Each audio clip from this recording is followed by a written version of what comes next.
नमस्कार। आज हमारे सामने स्रोतों का एक दिलचस्प नज़ारा है। मतलब वैश्विक व्यापार, कूटनीति, बाजार के उतार चढ़ाव और हाँ, मौसम की खबरें भी हैं। जी हाँ, काफी कुछ चल रहा है। अमेरिका की नई टैरिफ चेतावनियों से लेकर मध्य पूर्व में शांति की कोशिशें, एशियाई अर्थव्यवस्थाओं की हालत, सब कुछ है। बिल्कुल। तो हमारा मकसद है इन खबरों की गहराई में उतरना, समझना कि असल में क्या मायने रखता है। हाँ, चलिए देखते हैं। तो चलिए शुरू करते हैं अमेरिका की नए टैरिफ चेतावनियों से। राष्ट्रपति ट्रंप ने 14 देशों को आधिकारिक तौर पर चेताया है। जी, इसमें जापान और दक्षिण कोरिया जैसे बड़े नाम भी हैं और लाओस, म्यांमार जैसे देश भी। हाँ, और बात हो रही है 1 अगस्त से नए आयात शुल्क लगाने की, मतलब टैरिफ। और ये टैरिफ कम नहीं है, 25% से 40% तक। ये काफी ज्यादा है। बिल्कुल। पहले इसकी समय सीमा 9 जुलाई थी, लेकिन उसे आगे बढ़ा दिया गया है। और इसी बढ़ी हुई समय सीमा में एक दिलचस्प एक पहलू है। अच्छा, क्या? कहा गया है कि ये डेडलाइन पक्की है, लेकिन 100% पक्की नहीं। अब ये शब्दावली देखिए, पक्की पर 100% नहीं। इसका क्या मतलब निकाले? लगता है कि ये बातचीत के दरवाजे शायद पूरी तरह बंद नहीं करना चाहते। मतलब दबाव भी बना रहे हैं और मोल भाव की गुंजाइश भी छोड़ रहे हैं। एक तरह की रणनीति है ये। हाँ, ये तो है। और देश कैसे रिएक्ट करें इस पर? जापान, दक्षिण कोरिया। देखिए, जापान के प्रधानमंत्री शिगेरू इशिबा और दक्षिण कोरिया दोनों ने कहा है कि वो बातचीत जारी रखना चाहेंगे। और यूरोपियन यूनियन, उन पर तो सीधा निशाना नहीं है अभी। नहीं, अभी नहीं, पर वो भी तैयार बैठे हैं। मतलब वो भी देख रहे हैं कि आगे क्या होता है। अच्छा, और बाजारों का क्या हाल है? इस सब खबरों का उन पर क्या असर हुआ? बाजारों पर नजर डालें तो प्रतिक्रिया थोड़ी मिलीजुली सी है। कह सकते हैं कि सतर्कता है। मतलब एशियन शेयर बाजार ज्यादातर स्थिर रहे। अमेरिकी डॉलर मजबूत हुआ, लेकिन हाँ, तेल और सोने की कीमतें गिरी। तो ये अनिश्चितता दिखा रहा है। बिल्कुल, ये साफ तौर पर बाजार में अनिश्चितता और रिस्क से बचाव की भावना दिखाता है। निवेशक शायद सोच रहे हैं कि कोई समझौता हो जाएगा जैसे पहले हुआ है। लेकिन व्यापार युद्ध का डर भी तो होगा। वो डर तो बना ही हुआ है। और देखिए, अंतर्राष्ट्रीय मुद्रा कोष मतलब IMF वो भी कह रहा है कि वो अपनी जुलाई की जो वैश्विक आर्थिक भविष्यवाणी आएगी उसमें इन व्यापारिक तनावों के असर को शामिल करेगा। ठीक है, तो ये तो हुई व्यापार की बात। अब जरा कूटनीति की तरफ चलते। वॉशिंगटन में भी कुछ हलचल थी। जी हाँ, बिल्कुल। राष्ट्रपति ट्रंप ने 7 जुलाई को व्हाइट हाउस में इजरायली प्रधानमंत्री नेतन्याहू से मुलाकात की। हाँ, मैंने पढ़ा था इसके बारे में।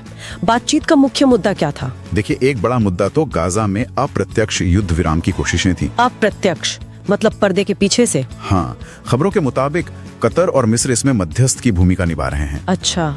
और इसी बैठक के दौरान एक और बहुत ध्यान खींचने वाली बात हुई। वो क्या? प्रधानमंत्री नेतन्याहू ने राष्ट्रपति ट्रंप को नोबेल शांति पुरस्कार के लिए नामांकित कर दिया। क्या बात है! नोबेल शांति पुरस्कार के लिए? किस आधार पर? उन्होंने मध्य पूर्व में तनाव कम करने के प्रयासों का हवाला दिया। ये एक बड़ा कूटनीतिक कदम माना जा रहा है। निश्चित रूप से। ये खबर तो काफी सुर्खियों में रही। और इसी बैठक में यूक्रेन को लेकर भी कुछ फैसला हुआ शायद? जी हाँ, ये भी पुष्टि हुई कि अमेरिका यूक्रेन को हथियारों की जो सप्लाई रुकी हुई थी उसे फिर से शुरू करेगा।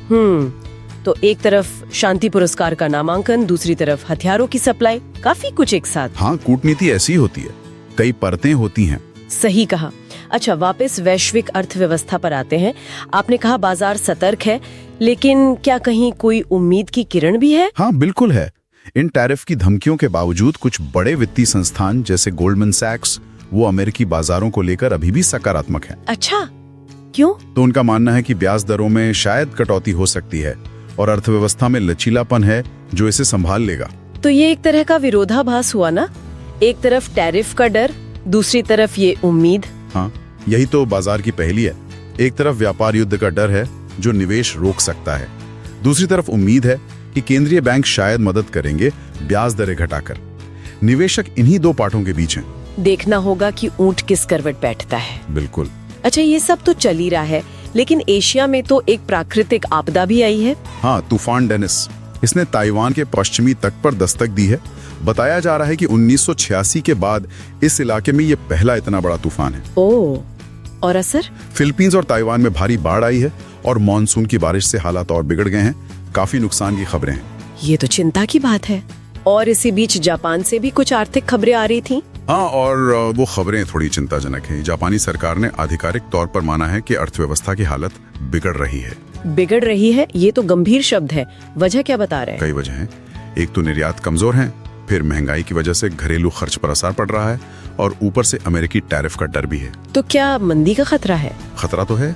अगर अगली तिमाही यानी तीसरी तिमाही में हालात नहीं सुधरे तो जापान तकनीकी मंदी की चपेट में आ सकता है, जिसका मतलब होता है लगातार 2 तिमाहियों तक अर्थव्यवस्था का सिकुड़ना।